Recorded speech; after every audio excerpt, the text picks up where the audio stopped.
Tuesday this coming week, December 21st, is the first day of winter, the winter solstice. It's the shortest day of the year, which of course also means it's the longest night of the year. Some churches will offer Blue Christmas services this week, sometimes called the longest night services, to acknowledge the fact that Christmas is not necessarily the most wonderful time of the year for everyone. For people who are hurting, it's not the happiest season of all. While all around us things may be merry and bright, in the midst of it, there are people who are really hurting.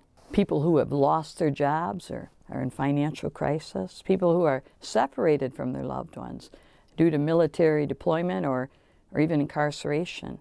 Some have gone through painful divorces or are separated from family and have fractured relationships. There are families that are alienated from one another, estranged, or not even on speaking terms. Some people are dealing with life-changing illnesses or facing major surgery or in treatment for cancer or other diseases. And many people are grieving the loss of a loved one, someone they loved. It makes it very difficult to celebrate the festivities of Christmas. We need to be mindful that though some of us are super excited for Christmas, can't wait for it to get here, for others, they can't wait for it to be over.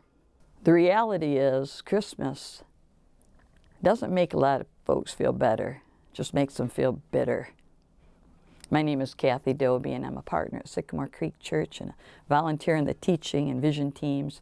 And we are in a series called Travel Light, where we're looking at getting rid of some of the baggage we've accumulated. Today we're focusing on bitterness and holding on to resentment and anger against people for things that happened in the past. It's harmful to our health. It ruins our relationships. And we often think of bitterness as a counterpart to aging, as in someone is old and bitter. But bitterness does not discriminate when it comes to age. People of all ages carry around a lot of resentment. Allowing bitterness to rule our lives is a dangerous decision. But we can decide to live differently. Hebrews chapter 12 tells us this: "Make every effort to live in peace with everyone and to be holy. See to it that no one falls short of the grace of God, and that no bitter root grows up to cause trouble and defile many." It's up to each one of us to live at peace with others. We're called to be peacemakers.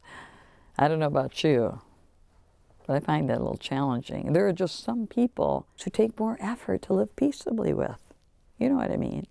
That leads us to our first discussion question. I wonder, in what area of your life are you finding it difficult to live at peace with others this Christmas? Take a few minutes to talk about it.